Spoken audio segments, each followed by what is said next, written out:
If we could see the miracle of a single flower clearly, our whole life would change. Gautam Buddha. Hello everyone. In this video, I am going to talk to you about a poem written by the Lebanese artist, poet, and writer Khalil Gibran. The poem is called Song of the Flower.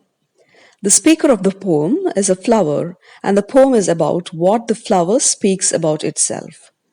The poem contains 7 stanzas. The first stanza is the longest stanza with 9 lines. The shortest stanzas are the third, fifth, and seventh stanzas with 3 lines each. Let me read the poem. I am a kind word, uttered and repeated by the voice of nature. I am a star fallen from the blue tent upon the green carpet. I am the daughter of the elements, with whom winter conceived, to whom spring gave birth. I was reared in the lap of summer, and I slept in the bed of autumn. At dawn, I unite with the breeze to announce the coming of light. At eventide, I join the birds in bidding the light farewell. The plains are decorated with my beautiful colors, and the air is scented with my fragrance. As I embrace slumber, the eyes of night watch over me, and as I awaken, I stare at the sun, which is the only eye of the day.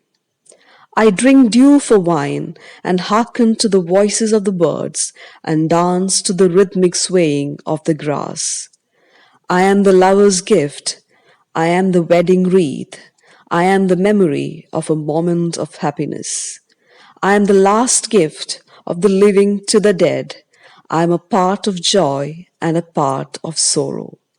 But I look up high to see only the light and never look down to see my shadow. This is wisdom which man must learn. This is a poem where a flower speaks about itself. It talks about its life, its purposes in life, etc. The flower explains everything about itself, its birth, its life, and its passing away. Because it describes about its life and everything related to it, this poem can be considered as the autobiography of a flower. The I in the poem is a flower. Can a flower talk like a human being? We know it cannot, right? But in this poem, the flower speaks about its life. How can that be? In poetry, this is called personification. Personification is a poetic device where animals, plants, or even inanimate objects are given human qualities. So the flower in this poem is personified. In the first stanza, the flower tells us what it imagines itself to be. The flower calls itself a kind word, a star fallen from the sky, and the daughter of the elements. The poem begins with the flower telling us that it is a kind word uttered and repeated by the voice of nature. This is the first thing that the flower tells us about itself, that it is a kind word. Why does the flower think of itself as a kind word? Well, it might be because a flower is a symbol of all the goodness that nature can offer us. Have you listened to the voices of nature? I'm sure you have. The voices of nature often comfort us. Imagine listening to the sound of rain on a summer night. So soothing and comforting, right? What about when you wake up in the morning? The sounds of birds welcome us. The blowing of the wind, the rustling of the leaves, the gurgling sound of the river are all sounds that nature offers us. These are all very kind and comforting voices. They comfort us and heal us when we are sad. The flower thinks of itself as one such kind and gentle voice. Flowers speak to us about the goodness and the beauty of the earth to us. Flowers are the music of the ground from the earth's lips spoken without sound. Edward Curran. How true is this quote? So, that's how the flower introduces itself to us, that it is a kind word uttered and repeated by the voice of nature. Uttered means spoken. And it is not just once that we hear that voice. It is repeated. Each and every flower on this earth is a symbol of the kindness and goodness of nature. In the next two lines of the first stanza, that is the third and the fourth lines, the flower thinks of itself as a star fallen from the blue tent upon the green carpet. Here, the expression blue tent refers to the blue sky.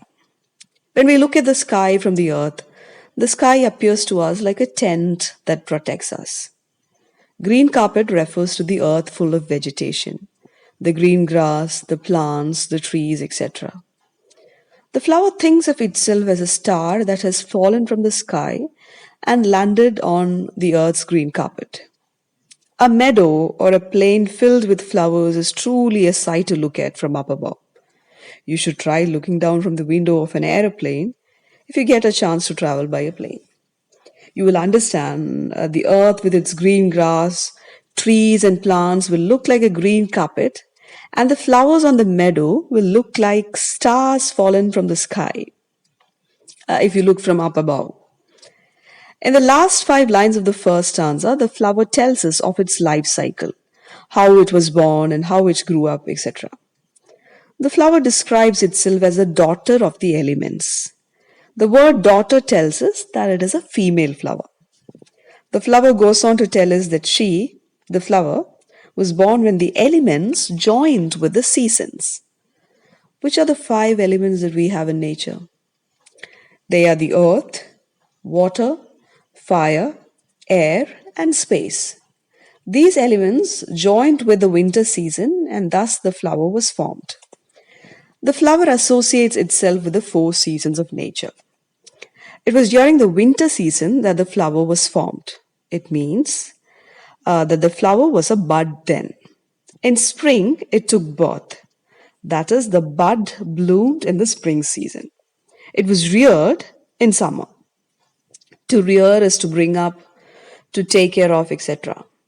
The flower was in full bloom during the summer, and it slept in the bed of autumn. Autumn is a time when the trees shed their leaves. The flower dried up, shed its petals, or in other words, it passed away during the autumn season. The flower relates the four stages of its life to the four seasons. There are four stages in the life of a human being: birth, childhood, adulthood, and the last phase is the old age and death. Just like that, a flower too passes through four stages. In the second stanza of the poem, the flower speaks about what it does from morning till night. At dawn, the flower joins with the breeze to announce the day or the coming of light. Dawn is a time immediately before sunrise. That is the early morning period. So the flower wakes up early in the morning and joins with the breeze. Breeze is a light, gentle wind. So the flower joins with the breeze to announce the arrival of the day. The flower believes that it too has a part in bringing about the day. Then the flower goes on to describe how at eventide, that is in the evening, it joins the birds and says goodbye to the light or the sun.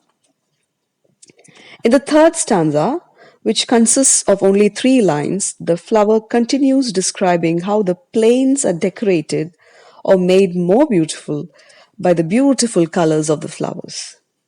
Also, the fragrance or the sweet smell of the flowers is everywhere.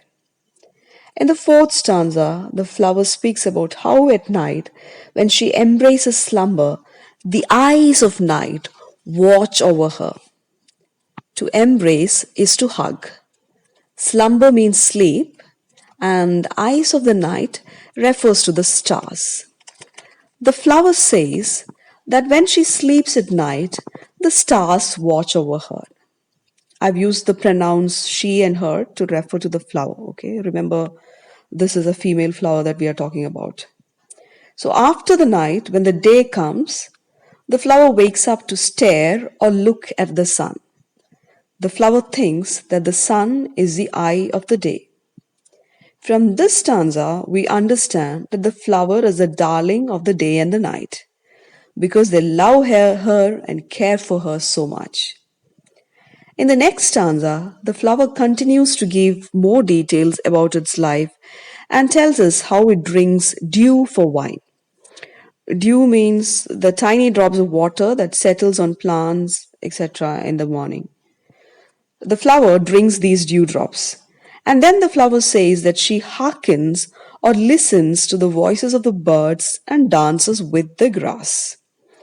Look at how beautifully the poet personifies the life of the flower.